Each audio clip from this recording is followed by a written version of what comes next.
السلام علیکم فرینڈز، آج کی یہ اسٹوری یوم دفاع پر ہے کہ کس طرح ہمارے وطن کے جوان اپنی جان کی پرواہ نہ کرتے ہوئے ہمارے وطن کی حفاظت کرتے ہیں۔ تو چلیں شروع کرتے ہیں۔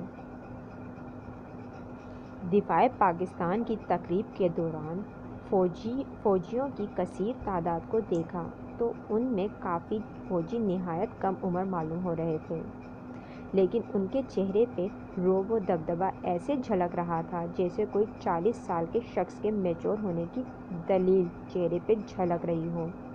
مسکراہٹ کا کوئی نام و نشان نہ تھا۔ کام میں سنجیدگی اتنی تھی کہ وہ لوگ آپس میں بھی گفتگو نہیں کر رہے تھے۔ بنا ٹیک و سہارے کے بھاری بھرکم بندوق لیے ایسے چاق و چوبند کھڑے تھے جیسے وہ کوئی مینار کی مانند ہوں۔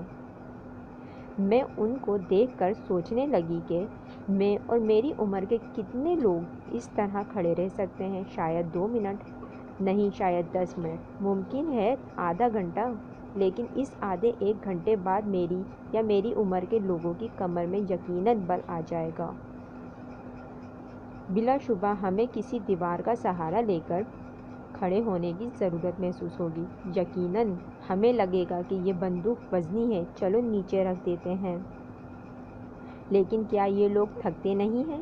ہر وقت کمر سیدھی رکھ کر کسی چٹان کی طرح کھڑے رہ کر کیا ان کی کمر میں ہماری طرح بل یا جھکاؤ نہیں آتا؟ پھر ان تمام سوچوں کے درمیان یہ خیال آیا کہ کیوں الجھن محسوس کریں گے؟ یہ تو ان کی ذمہ داری اور جاب کا حصہ ہے، اور اس ہی ٹریننگ، پریکٹس اور سروس کے انہیں تنخواہ ملتی ہے۔ جب یہ لفظ تنخواہ ذہن میں آیا تو سوچا ان کی تنخواہ کتنی ہو سکتی ہے؟ 20,000، 25,000، 30,000، 35,000؟ خیر اتنی تنخواہ تو میری بھی ہے۔ پھر اتنی تنخواہ کے لیے یہ کیوں اتنی سخت جاب پہ آمادہ ہیں، جس میں نہ گھر کا سکون حاصل ہو، نہ دوستوں کی محفل، نہ ویکینڈ پہ آؤٹنگ ہے، نہ تقریبات میں شرکت، نہ دوستوں کی دعوت، یہاں تک کہ عید کی خوشیاں بھی فیملی کے ساتھ میسر نہیں؟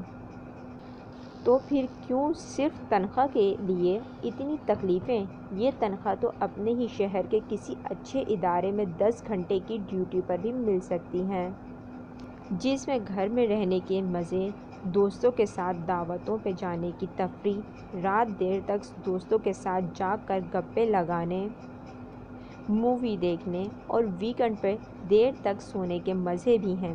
تو پھر کیوں اتنی سخت ڈیوٹی انجام دے رہے ہیں؟ اس عمر میں، جو عمر ان کے گھومنے پھرنے کی اور زندگی کو انجوائے کرنے کی ہے، اس عمر میں یہ سب سویرے اٹھ کر بغیر اپنے ماں باپ کا چہرہ دیکھے، بغیر نخرے کیے جو ناشتہ مل جائے وہی کھا کر، سردی و گرمی میں ایک ہی لباس چاہے اس کو پہن کر گرمی میں الجھن ہو یا سردی میں ٹھنڈ محسوس ہو، پہن کر کھلی فضا میں ڈیوٹی سر انجام دینا پڑے، جہاں نہ گرمی میں کوئی چھت ہو، نہ پنکھا، سردی میں نہ کوئی شال اوڑھی جا سکے، نہ ہیٹر میں بیٹھنے کی سہولت، کھانا بنانے سے لے کر کپڑے دھونے تک کے کام بھی تھکاوٹ کے باوجود خود ہی کرنے پڑیں۔ تو ایسی جاب کی کیا ضرورت؟ محض ایک تنخواہ کی خاطر؟ نہیں، ہرگز نہیں، یہ کام محض ایک تنخواہ کی خاطر نہیں ہو سکتا۔ یہ یقیناً صرف محبت میں ہو سکتا ہے، کیونکہ محبت میں قربانی شرط ہے، اور ملک کی محبت میں یہ قربانی دینے کو تیار ہیں۔ تمام آسائشیں صرف اس لیے اس عمر میں ٹھکرا کر گھر سے نکلے ہیں کہ ہمارے جیسے کروڑوں لوگ اپنی آسائشوں والی زندگی گزار سکیں، اپنی خواہشات کے صرف اس لیے غلام نہیں بنے کہ ہمارے جیسے لوگوں کو دشمنوں کی غلامی نہ کرنی پڑے، اپنے گھر والوں سے اس لیے دور ہو گئے تاکہ ہمارے جیسے لوگ اپنے گھر والوں کے ساتھ ہنسی خوشی زندگی گزار سکیں، اپنا چین اس لیے گنوا دیا تاکہ ہم سکون و چین سے جی سکیں، اپنی کمر بغیر بل دیے سینہ تان کر اس لیے چٹان کی طرح چلتے ہیں تاکہ ہمیں دشمنوں کے آگے جھک کر نہ چلنا پڑے۔ جس عمر میں لوگوں کی پرسنل لائف شروع ہو جاتی ہے اور آنے والی زندگی کے شوق خواف سجا رہے ہوتے ہیں، اس وقت بھی ان کی زندگی میں صرف ہمارے سکون اور خوشحالی کے خواب ہوتے ہیں۔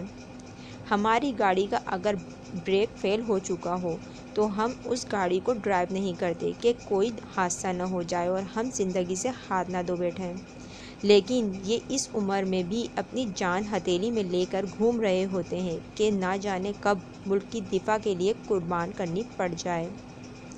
ان تمام باتوں کو سمجھنے کے بعد مجھے یہ بات بخوبی سمجھ میں آ گئی کہ یہ فوجی کوئی ڈیوٹی نہیں کر رہے بلکہ ہم پہ احسانات کر رہے ہیں، ایسے احسان جس کی قیمت کبھی زندگی بھر نہیں چکائی جا سکتی۔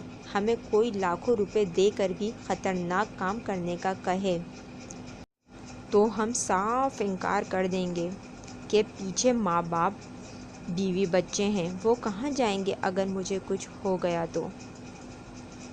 موت کے خوف سے ہم سڑک بھی ادھر ادھر دیکھ کے پار کرتے ہیں، لیکن یہ فرشتہ صفت لوگ ہمارے لیے اپنی جان کی بازی لگا کر، سر پر کفن باندھ کر ہر وقت موت کے لیے تیار رہتے ہیں، اور ان تمام احسانات کے بدلے ہم انہیں کچھ دے نہیں سکتے تو کم از کم کوئی الزام بھی نہ دیں۔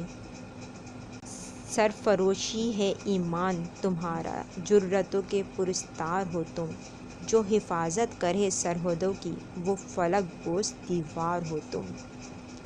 اگر آپ کو میری یہ اسٹوری پسند آئے تو میرے چینل کو سبسکرائب کیجئے، میری اسٹوریز لائک کیجئے، شیئر کیجئے اور بیل کے آئیکن کو دبا دیجئے تاکہ آپ کو اس طرح کی لیٹسٹ اپڈیٹ اور اسٹوریز ملتی رہیں۔ شکریہ۔